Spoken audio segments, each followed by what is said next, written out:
2022년 5월은 대한민국의 새로운 5년이 시작된 특별한 달이었습니다. 동시에 이루시사의 창간일이기도 한데요. 윤석열 제20대 대통령은 취임사에서 자유민주주의와 시장경제를 기반으로 국민이 주인인 나라를 만들 것이며 과학과 진실로서 반지성주의를 타파하겠다고 선언했습니다. 자유와 공정을 강조한 또 하나의 가치가 있었으니 바로 연대입니다. 윤 대통령은 세계 시민과의 결속을 통해 팬데믹과 분쟁의 위기를 극복할 수 있다는 확신의 메시지를 전했습니다. 이처럼 외부와의 연결에 주목할 때 역설적으로 내부 통합의 가치가 빛나기 마련입니다. 최근 몇 년 새 심화된 사회 양극화로 신음해온 대한민국인 만큼 국내 각계각층의 협치와 조화는 새 정부의 커다란 과제인데요. 이루시사는 창간 26주년을 맞아 다양한 시민단체의 대표에게 물었습니다. 각 단체가 윤 대통령에게 바라는 점은 과연 무엇일까요? 당선인에게 그냥 말씀드려도 되는데 이렇게 영상을 통해서 말씀드리려니까 참 난감하네요. 그런데 저희가 항상 잊지 말아야 할 것이 이번 대통령 선거에서 국민들에게 했던 약속, 당선인께서 하신 약속, 저도 같이 했습니다. 그렇기 때문에 저희가 같이 이것을 지켜내야지만은 국민들에게 면목이 있을 것입니다. 그래서 당에서도 적극 지원하겠습니다. 약속을 지키는 대통령이 되어주십시오. 평생 법조 이외에는 다른 일에 해본 적이 없는 분이라서 우리 국민이 바라는 법치주의 사회를 만드는 데는 꼭 큰 역할을 해서 우리가 해방 이후 건국한 이후 70년이 넘었지만은 아직 법치주의가 확립되지 않았다. 이번에 검찰개혁, 사법개혁 문제도 결국 법치주의 테두리 안에서 어떻게 할 것인가 관심인데 저는 윤석열 대통령이 딴 것보다도 법이 지배하는 사회, 민주사회, 국민주권사회, 자유와 인권이 존중받는 사회, 다시 말해서 자유민주법치국가를 기틀을 쌓는데 큰 기여를 했으면 하는 것이 바람입니다. 양육비 문제가 아주 오래전부터 절박하고 아주 어려운 문제로 계속 한부모 가정 안에서 갖고 왔었던 고통스러운 문제인데요. 양육비 대지급 제도에 대해서 국정과제로 예정하고 있다. 이제 곧 발표가 될 것으로 생각하고 있는데, 양육비 제도 중에서 양육비 대지급 제도가 이제 이렇게 제도화로 되지 못했었던 이유가 결국 예산의 문제였었거든요. 이게 이제 2008년도에도 얘기가 됐었어요. 근데 그때도 논의는 됐었지만 결국 입법화되지 못했고, 이게 뭐든지 문제는 현장에 답이 있어요. 현장에서 계속 고민하고 있었던 부분들이 결국 아동 양육비를 잘 받기 위한 것인데, 그러려면 지금 가지고 있는 제도만으로는 전혀 현실성이 없단 말이에요. 이유는 강제성이 너무 약해요. 그러니까 지금 현재 개정법을 강화시키고 그리고 선지급 후 추징하는 시스템을 가지려면 그것을 전담하는 기구, 강력한 권한을 가진 기구를 통해서 추징이 될 수 있는 그 시스템을 갖춰야 된다고 생각하고 있어요. 대지급 제도가 제도화로 들어온다면 모든 전문가분들이 말씀하신 것처럼 패러다임 자체가 정말 바뀌어요. 그 양육비를 지급하지 않을 때 국가가 선지급을 했을 경우 다시 추징할 수 있는 기반이 되는 것은 결국 법과 제도가 강력해지는 건데, 그 부분을 놓치고 이게 뭐 복지 예산으로만 하려고 생각하면 끝도 없을 것 같아요.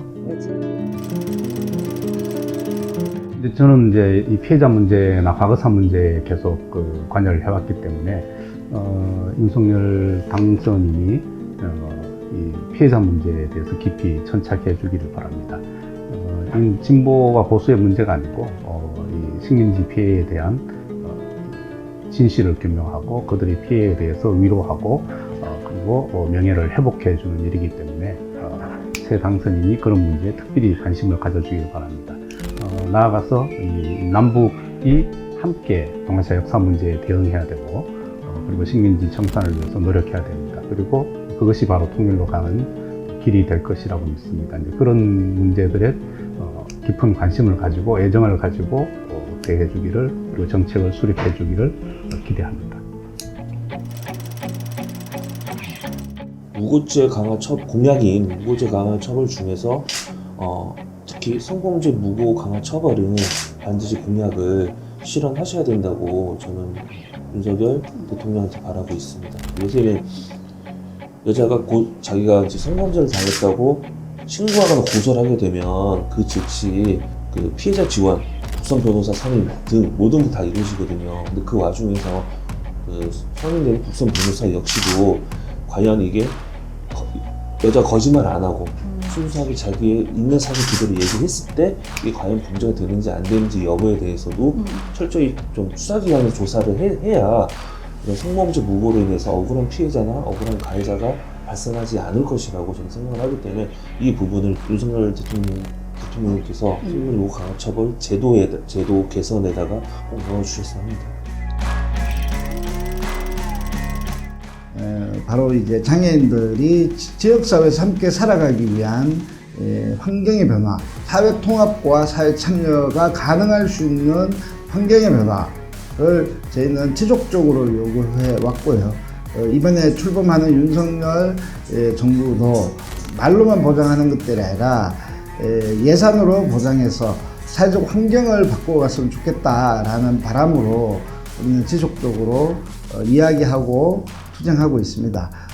윤석열 정부가 특히 헌법 정신을 수호하겠다라는 이런 이야기를 많이 하는 또 이 당선인인데 누구든지 법 앞에 평등하고 차별받지 아니한다라는 것은 헌법에 명시된 권리입니다. 바로 그러한 헌법의 정신이 제대로 실현되고 그리고 장애인들이 지역사회에서 함께 살아갈 수 있는 사회 통합과 참여가 가능한 이런 정부가 되었으면 좋겠다라는 바람이 있습니다.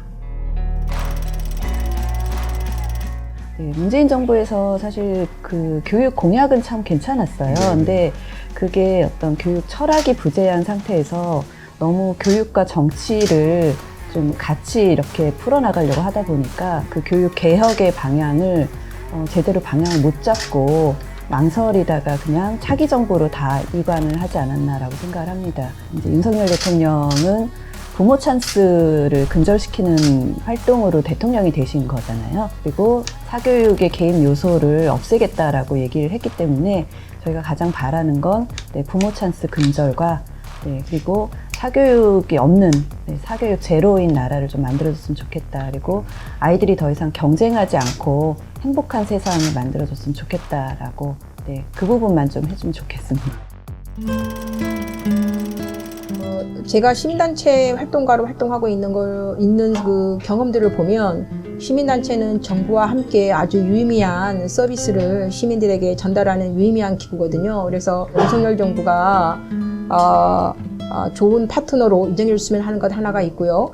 두 번째는 그 실질 그 환경 피해 현장, 환경 오염 현장을 가보면 굉장히 우리가 그래서 봤던 거 굉장히 다른 내용들이 많이 있습니다. 그래서 저희는 바닥을 알고 정부는 정책을 아는데 그런 현장과 정책이 만나는 접점 이런 것들을 윤석열 정부가 좀 해줬으면 좋겠고 더불어서 저희랑 함께 그런 현장의 목소리를 듣는 것들 이런 것들을 함께 좀 진행했으면 하는 바람이 있습니다. 예, 지금 한반도 정세에 있어서 가장 중요한 게 사실은 냉전 체제로 가느냐 평화 체제로 가느냐 이 기로에 서 있습니다. 사실 냉전 체제로 가게 되면은 평화는 사실 어렵고 우리가 바라는 통일이라는 건 한동안 말도 꺼내기 어려울 겁니다. 윤석열 정부가 한미 동맹 우선하는 건 좋습니다. 그런데 미국에게 할 말은 꼭 해야 된다고 생각합니다. 미국은 미중 대결에서 우위를 점하고 이기는 게 가장 중요한 이익이죠. 근데 한반도의 우리의 이익은 평화가 제일 우선입니다. 우리 국익과 좀 벗어난다면은 미국한테 노하고 남북 관계는 우리가 좀 주도권을 갖고 풀어갈 수 있도록 동맹국인 미국이 도와줬으면 좋겠다. 이렇게 서로 이익이 보장이 돼야 되는 거죠. 그래야 저는 진정한 동맹이라 보고 우리 새로운 윤석열 정부가 좀 국익을 우선하는 한미 동맹을 했으면 좋겠다. 이렇게 바랍니다. 네, 새로운 정부가 5월 10일부터 출범하는데 이전 정부에서부터 저희가 바라던 바가 있었습니다. 차별금지법 제정인데요. 이 정부 출범 전에 차별금지법 제정을 위해서 그렇게 정말 목숨을 걸고 단식을 하고 있는데 아직도 국회에서 어떤 대처가 없습니다. 실은 차별금지법은 성소수자만을 위한 것이 아니라 노동이나 장애나 피부색이나 어떤 이주민이나 이런 것과 상관없이 우리가 저 다양성을 존중하는 사회이자 정말 강력한 국가가 되기 위한 다양성의 힘이다라는 그런 의미에서도 반드시 통과되어야 하는 법인데 빠른 시일 내에 차별금지법이 제정되기를 촉구합니다. 윤석열 새로운 정부의 새 정부에 가장 바라는 것은 당선인께서도 1호 공약으로 하셨던 온전한 소상공인 손실보상과 피해 지원금을 신속하게 진행하는 것이 가장 소상공인들이 바라는 점이고요. 최저임금법 개정이라든지 또는 온라인 플랫폼 공정화법이라든지 소상공인들의 그 제도 개선을 필요한 입법 방안들을 좀 진행해 줬으면 좋겠고, 그러니까 우리 소상공인들에게 있는 고부형적인 구조, 그러니까 비용이 많이 나가는 구조로 변경하는데 윤석열 정부가 전국에 있는 경제의 가장 중심이 될 수 있는 소상공인들을 위해서 그런 구조적인 부분들을 변경해 주시기를 가장 바랍니다. 첫째, 공정성을 강화하고 제도화시킨다면 윤석열 정부의 커다란 업적이 될 것입니다. 새 정부가 미디어 공정성을 국정과제로 삼고 미디어 혁신위원회를 설치하여 미디어 진흥을 위한 제도 정비와 함께 새롭게 수립할 미디어 공정성 정책을 기대하고 있습니다. 우리나라에서 미디어 공정성 파장을 해결한다는 것은 미디어 신뢰를 회복시킬 뿐만 아니라 민주주의의 수준을 높이는 데도 기여하게 될 것입니다. 둘째, 문재인 정권에서 적폐청산 명목으로 자행된 언론인의 정치 보복에 대한 정상화를 위한 법적 조치가 있어야 할 것입니다. 윤석열 정부는 KBS 진실과 미래위원회 등의 기구에 대한 실질적 진실을 규명해야 하고 그 범죄 행위를 자행한 자를 가려 합당한 책임을 지도록 해야 할 것입니다. 새 정부에게 바란다고 하는데 사실 저희는 너무 절망스럽긴 합니다. 이번에도 취임하시면서 산재보험을 노동자와 사용자가 반반 부담하게 하자는 내용을 얘기해서 깜짝 놀랐어요. 특히 산업재해 관련해서는 사업주 책임이 가장 큰데 노동자들에게도 그 책임을 묻는 것으로 보여졌거든요. 공정을 얘기하시고 자유를 말씀하셨는데 저도 공정이라고 한다면 기울어진 운동장이 아니라 평평한 운동장에서의 공정을 얘기할 수 있을 것 같습니다. 그런데 기울어져 있기 때문에 조금 더 사회적 약자, 어려운 사람들, 비정규직 노동자들 이런 분들이 조금 더 차별받지 않고 똑같은 대우를 받으면서 살아갈 수 있는 그런 사회가 될 수 있도록 했으면 좋겠다는 말씀을 드리고 싶네요. 윤석열 대통령이 국정 운영 어떤 기조로 이제 공정과 상식, 그리고 실용, 국익 이런 것들을 말씀을 하셨는데 저는 이 원칙만 지켜도 사실은 성공한 정부가 될 수 있다고 생각을 해요. 지금 청년들이 원하는 게 사실은 이제 진보 보수 같은 이념 전쟁, 이념 갈등 이런 것들 좀 그만하고 그리고 진영 논리에 매몰돼서 내로남불하고 이런 것들 하지 말라는 거잖아요. 그냥 우리 눈앞에 쌓여 있는 이런 문제들을 그냥 좀 실용적으로, 합리적으로 좀 나가라 이렇게 지금 요구를 하고 있는 건데 그 국정 운영 원칙만 잘 지켜도 성공한 정부가 될 수 있다고 생각을 합니다. 사실 내놓으신 정책이 이렇게 새로운 게 있는 건 아니에요. 근데 공약으로 내세우신 것들을 만약에 다 하시기만 한다면야 너무나 좋겠는데 조금 아쉬운 게 있다면은 그 환영받을 만한 내용들만 공약으로 내세우신 것 같다라는 생각이 들어요. 동물구조단체들은 보통 보호자가 있는 개들보다는 보호자가 없는 개들을 구조를 하거든요. 제시하신 정책이 대체로 보호자가 있고 법의 보호를 받는 반려동물에 조금 국한되어 있는 것 같아서 보호자가 없고 법의 보호를 받지 못하는 다른 더 많은 다수의 동물들을 위한 정책을 앞으로 펼쳐주셨으면 좋겠습니다. 새 정부가 한국 체육의 변화와 발전을 위한 노력에 힘을 쏟아주셨으면 좋겠습니다. 우선 국가 재정의 0.6% 정도가 체육계 예산으로 배정되어 있는데요. 나머지 돈들은 이제 국민체육진흥기금에서 사용을 하고 있습니다. 선진국들은 한 2% 이상 되거든요. 국민들의 건강과 행복을 위해서 확보돼서 쓰였으면 좋겠습니다. 최근 수년간 우리나라 스포츠계에는 인권, 폭력, 개혁에 대한 여러 가지 부정적인 문제가 많이 보도되었습니다. 선수들이 스스로 잘못된 선택, 어쩔 수 없는 선택을 한 경험도 있었죠.